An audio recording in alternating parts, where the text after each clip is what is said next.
அனைவருக்கும் இனிய காலை வணக்கம். நான் உங்கள் சமூக பற்றாளன் ஞானச்சித்தன். 1961ஆம் ஆண்டில் வெளிவந்த புரட்சித் தலைவர் பொன்மனச்செம்மல் எம்ஜிஆர் அவர்கள் நடிப்பில் உருவான திருடாதே அப்படிங்கிற திரைப்படம் மாபெரும் வெற்றி பெற்ற திரைப்படம். அந்த திரைப்படத்தில் MS சுப்பையா அவர்களின் இசையில் மக்கள் கவிஞர் என்று போற்றப்படும் பட்டுக்கோட்டை கல்யாண சுந்தரம் அவர்களினுடைய அற்புதமான கருத்தாளமிக்க வரிகளில் ஒரு பாட்டு எழுதியிருப்பார். அந்த பாட்டு என்ன அப்படின்னா, திருடாதே பாப்பா திருடாதே, திருடாதே பாப்பா திருடாதே, வறுமை நினைத்து பயந்து விடாதே, வறுமை நினைத்து பயந்து விடாதே, திறமை இருக்கு மறந்து விடாதே, திருடாதே பாப்பா திருடாதே. இந்த பாட்டில் ஒரு சரணத்தில் ஒரு அருமையான வரி வரும். அந்த வரியானது எந்த காலத்துக்கும் பொருந்தக்கூடிய வரியாக இருக்குது. என்ன அப்படின்னா, திட்டம் போட்டு திருடுற கூட்டம் திருடி கொண்டே இருக்குது, திட்டம் போட்டு திருடுற கூட்டம் திருடி கொண்டே இருக்குது, அதை சட்டம் போட்டு தடுக்கிற கூட்டம் தடுத்து கொண்டே இருக்குது, சட்டம் போட்டு தடுக்கிற கூட்டம் தடுத்து கொண்டே இருக்குது, திருடராய் பார்த்து திருந்தாவிட்டால் திருட்டை ஒழிக்க முடியாது, திருடராய் பார்த்து திருந்தாவிட்டால் திருட்டை ஒழிக்க முடியாது, திருடாதே பாப்பா திருடாதே. அந்த பாட்டை இன்னும் நிறைய வரிகள் இருக்கு. இப்போ இந்த இதில் திட்டம் போட்டு திருடுற கூட்டம்ங்கிற மாதிரி ஒரு நாட்டின் வளர்ச்சிக்கு முக்கியத்துவம் வந்து திட்டங்கிறது பிளானிங் கமிஷனு. பிளானிங் கமிஷன் வந்து நமது இந்தியாவில் 1947ஆம் ஆண்டு ஆகஸ்ட் 15 இந்திய தேசமானது சுதந்திரம் வாங்கினதுக்கு பிறகு ஒரு 3 வருஷம் பிறகு 1950 மார்ச் 15ஆம் தேதியில் பிளானிங் கமிஷனை உருவாக்குனாங்க, திட்ட கமிஷனு. அதன் அடிப்படையில் ஒவ்வொரு ஆண்டும் 5 ஆண்டு திட்டங்களை, அதாவது 5 ஆண்டுகளுக்கு ஒரு முறை திட்டங்களை வகுத்து 5 ஆண்டு திட்டங்களை கொண்டு வந்தாங்க. அந்த வகையில் நம்ம நாட்டில் நிறைய 5 ஆண்டு திட்டங்கள் உருவானது. இப்போ முதல் 5 ஆண்டு திட்டம் எதுன்னு பார்த்தோம்னா 1951லேருந்து 56 வரை. திட்டமிடல் என்பது ஒரு நாட்டின் பொருளாதாரத்துக்கு மிக மிக அவசியமான ஒரு செயல். இப்போ ஒரு நாட்டுக்கு மட்டும் இல்லை, நம்ம வீட்டுக்கு கூட ஒரு பிளானிங் ப்ரிப்பரேஷன் பண்ணி தான் நம்ம பண்ணணும். இப்போ பட்ஜெட் அடிப்படையில் நம்ம ஒவ்வொரு வருஷமும் இது பண்ணுறோம் அது பண்ணுறோன்னு சொல்லி நம்ம வீட்லேயே கூட ஒவ்வொரு மாதம் எது வாங்கணும் எது வாங்கக்கூடாது, எது வந்து நம்ம நெசசரி எது அன்னெசசரின்னு அப்படின்னு நம்ம ஒரு திட்டத்தோடு செயல்பட்டால் தான் அந்த குடும்பமானது மிகச்சிறப்பாக சிக்கனத்திலையும் சேமிப்பிலையும் திகழும், அந்த குடும்பமானது வளர்ச்சியை நோக்கி போயிட்டே இருக்கும். அதே மாதிரி தான் ஒரு நாட்டில் ஒரு பொருளாதாரத்தை ஆதாரம் தான், அதாவது ஒரு நாட்டின் ஆதாரம் பொருளாதாரம். அந்த பொருளாதாரத்திற்கு தேவையான திட்டங்களை வகுத்து அந்த நாடானது வளர்ச்சியை நோக்கி போயிட்டு இருக்கும். அந்த வகையில் நம்ம உலகில் 56 நாடுகள் காலனி ஆதிக்கத்தின் கீழே இருந்தது. அதாவது இங்கிலாந்திலிருந்து வந்த பிரிட்டிஷ் அரசாங்கமானது உலகெங்கிலும் உள்ள நாடுகளில் போய் ஆட்சி செஞ்சது. 56 நாடுகளில் அவங்க வந்து ஆட்சி செஞ்சாங்க. இந்த 56 நாடுகள் ஒருங்கிணைந்து தான் காமன்வெல்த் அமைப்பு அப்படிங்கிற அமைப்பானது உருவானது. இதனுடைய தலைநகர் வந்து இங்கிலாந்தில் இருக்குது. காமன்வெல்த்து சம்பந்தமாக இந்த நாடுகளுக்கிடையே ஒரு ஒருங்கிணைப்பை, நாடுகளுக்கிடையே ஒரு நல்லுறவை உருவாக்குங்கிற நோக்கத்தில் ஒவ்வொரு 4 வருஷத்துக்கு ஒரு தடவை காமன்வெல்த் ஸ்போர்ட்ஸ் கண்டக்ட் பண்ணுறாங்க. இப்போ இந்த 56 நாடுகளில் மற்ற நாடுகள்லாம் எது எதுன்னு தெரியாமல் இருக்குது. ஆனால் நமது இந்திய நாடானது மிகச்சிறந்த ஒரு வளர்ச்சி அடைந்த நாடாக, வல்லரசு நாடாக அதை நோக்கி போயிட்டுருக்கு. அப்துல் கலாம் ஐயா கூட வல்லரசு ஆகுங்கிற கனவோடு தான் அவர் வாழ்ந்துட்டு இருந்தார். 2020 இந்தியாவானது வல்லரசு ஆகும் அப்படின்னு. இப்போ நமது இந்திய தேசத்தின் வளர்ச்சிக்கு மிக மிக அவசியம் பொருளாதாரம். இந்த பொருளாதாரத்திற்கு திட்டமிடுதலுக்கு முக்கியத்துவத்தை ஏற்படுத்துறது வந்து நமது இந்தியாவில் புள்ளியியலின் தந்தை அப்படின்னு போற்றப்படுகிற பிரசாந்த சந்திர மகனோபிஸ், அதாவது PC மகனோபிஸ் அப்படிங்கிற புள்ளியியலின் தந்தை, அதாவது புள்ளியியல் அறிஞர். அவர் தான் நமது இந்திய திட்டமிடுதலின் தந்தையாக கருதப்படுகிறார், புள்ளியியலின் தந்தையாக கருதப்படுகிறார். அவர் வந்து பிறந்தது வந்து ஜூன் 29, 1893.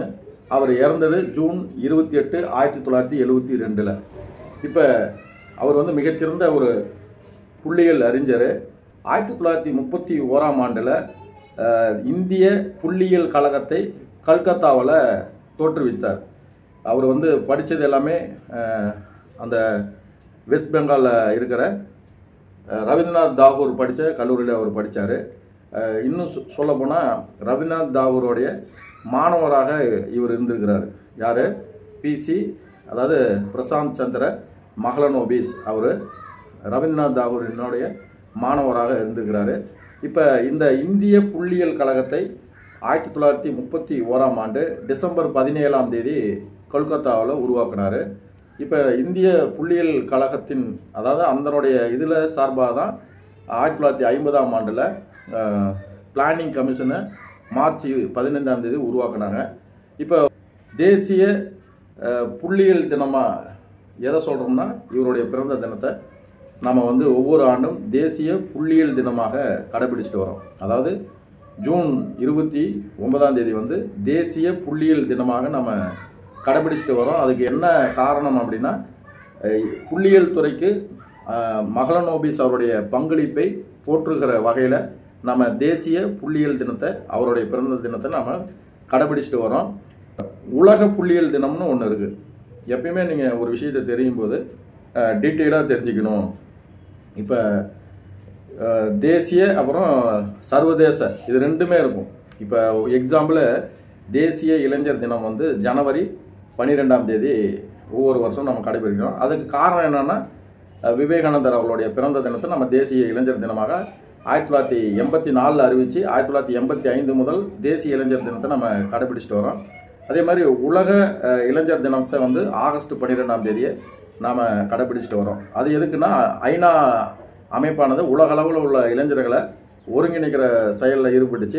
உலக இளைஞர் தினமானது ஆகஸ்ட் 12ஆம் தேதியும், தேசிய இளைஞர் தினம் ஜனவரி 12ஆம் தேதி. இது ரெண்டுக்கும் உள்ள வித்தியாசத்தை நீங்கள் மனசில் வச்சுக்கோங்க. இப்போ அவசரத்தில் நீங்கள் படிக்கும்போது, இப்போ நீங்கள் அதை டீப்பாக படிக்காமல் நீங்கள் போயிட்டு இப்போ எக்ஸாமில் கேட்பாங்க, உலக இளைஞர் தினம்ங்கும் போது நீங்கள் டக்குன்னு தேசிய இளைஞர் தினத்தை மனசில் வச்சு ஜனவரி 12 டிக் பண்ணக்கூடாது. அதனால் உலக இளைஞர் தினம் அப்படின்னா ஆகஸ்ட் 12, தேசிய இளைஞர் தினம்னா ஜனவரி 12. அந்த மாதிரி இப்போ தேசிய புள்ளியியல் தினம் அப்படின்னு பார்த்தோம்னா ஜூன் 29. அதே மாதிரி உலக புள்ளியியல் தினம் அப்படின்னு பார்த்தோம்னா அக்டோபர் 20. அதனால் இந்த ரெண்டுக்கும் உள்ள வித்தியாசத்தை நீங்கள் தெரிஞ்சுக்கங்க. இப்போ இந்திய புள்ளியியலின் தந்தை என்று போற்றப்படும் மஹலனோபிஸ் அவருடைய 125வது பிறந்த தினத்தை முன்னிட்டு அப்போதைய துணை ஜனாதிபதி ஸ்ரீ வெங்கைய நாயுடு அவர்கள் புள்ளியியலின் தந்தை என்று போற்றப்படுகிற மஹலனோபிஸ் அவருடைய பிறந்தநாள் அன்று 125 ரூபாய்க்கான நாணயத்தை வெளியிட்டார். இந்த 125 ரூபாய் நாணயம் யாருக்காக வெளியிடப்பட்டதுன்னு கொஷின் கேட்பாங்க. அதே மாதிரி இந்திய புள்ளியியலின் தந்தை யாருன்னு கொஷின் கேட்பாங்க. இந்திய திட்டமிடலின் தந்தை யாருன்னு கொஷின் கேட்பாங்க. இத்தனை ஏதாவது நீங்கள் நல்லா தெளிவாக தெரிஞ்சு வச்சுக்கிட்டிங்கன்னா எல்லாமே அதனுடைய தழுவுலே தான் வரும். அதனால் நீங்கள் நல்லா மனசில் வச்சுக்கிட்டு புரிஞ்சு தெரிஞ்சு நல்லா அறிஞ்சு, அதாவது ஒரே விஷயந்தான் அது வெவ்வேறு வகையில் சொல்லிகிட்டே இருப்பாங்க. எப்படி ஒரு பூவை வந்து பூவுன்னு சொல்லலாம், புஷ்பம்னு சொல்லலாம், நீங்கள் சொல்கிற மாதிரி சொல்லலாம் அப்படின்னு ஒரு காமெடி இருக்கு இல்லையா? அந்த மாதிரி இதையும் நீங்கள் தெரிஞ்சு வச்சுக்கலாம். நாட்டுக்கு மட்டுமல்ல, வீட்டுக்கும் திட்டமிடுதல் மிக மிக அவசியம். திட்டமிடாமல் வாழ்கிற வாழ்க்கை வந்து நட்டத்தில் தான் போய் முடியும். அந்த வகையில் திட்டமிடுதலின் தந்தை என்று போற்றப்படக்கூடிய பிசி மஹலனோபிஸ் அவருடைய பிறந்த தினத்தை நாம் தேசிய புள்ளியியல் தினமாக கடைபிடிச்சிட்டு வரோம். அவருடைய நினைவை போற்றும் வகையில் ஒவ்வொரு ஆண்டும் நாம் ஜூன் 29ஆம் தேதியை தேசிய புள்ளியியல் தினமாக நாம் கொண்டாடி வருகிறோம், கடைபிடிச்சிட்டு வரோம். இப்போ நமது இந்திய தேசத்தின் வளர்ச்சிக்கு மிக முக்கிய பங்கு வகிப்பது பொருளாதாரம். இந்த பொருளாதாரத்தை வைத்து தான் ஒரு நாட்டோடைய தரத்தை, திறத்தை, அந்த வல்லரசுங்கிற இதை வந்து நிர்ணயிக்கிறாங்க. அந்த வகையில் நம்ம இந்திய தேசமானது வல்லரசு நாடுங்கிற பட்டியலில், வளரும் நாடுகள் பட்டியலில் மிகச்சிறப்பாக திகழுது. இதற்கு காரணம் மஹலனோபிஸ் போன்ற அறிஞர்கள் தான் இந்த வளர்ச்சிக்கு முதுகெலும்பாக இருந்திருக்கிறாங்க. நமது இந்திய தேசத்தின் வளர்ச்சிக்கு மிக அவசியமாக இருப்பது பொருளாதாரம்.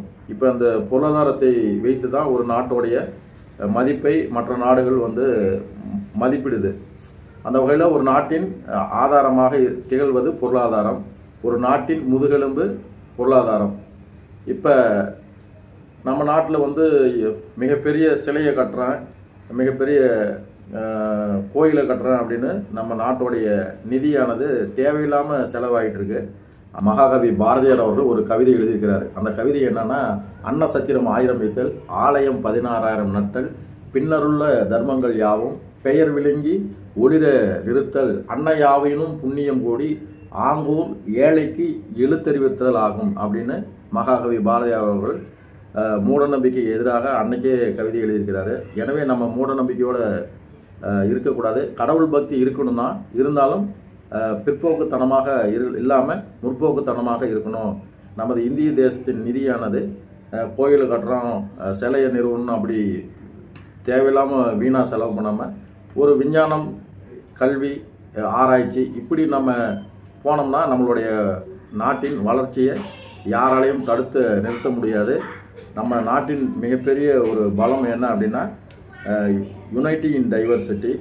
அதனால் மதம்னு நம்ம மதவெறி பிடிச்சி, மதங்கிறது யானைக்கு தான் பிடிக்கும், மனுஷனுக்கு பிடிக்கக்கூடாது. அதனால் மதவெறியை தவிர்த்துட்டு மனிதன் அப்படிங்கிற எண்ணத்தோடு சமத்துவம், சகோதரத்துவம், முன்னேற்றத்தை நோக்கி நம்ம நடைபோடுவோம். இந்தியன் என்பதில் பெருமை கொள்வோம். இமாலய பல சாதனைகளை புரிவோம் என்று கூறி இன்றைய பயனுள்ள தகவலை நான் இதோடு முடிச்சுக்கிறேன். மீண்டும் ஒரு பயனுள்ள தகவலோடு நான் உங்களை சந்திக்கிறேன். நன்றி, வணக்கம். நான் உங்கள் சமூக பற்றாளன் ஞானச்சித்தன்.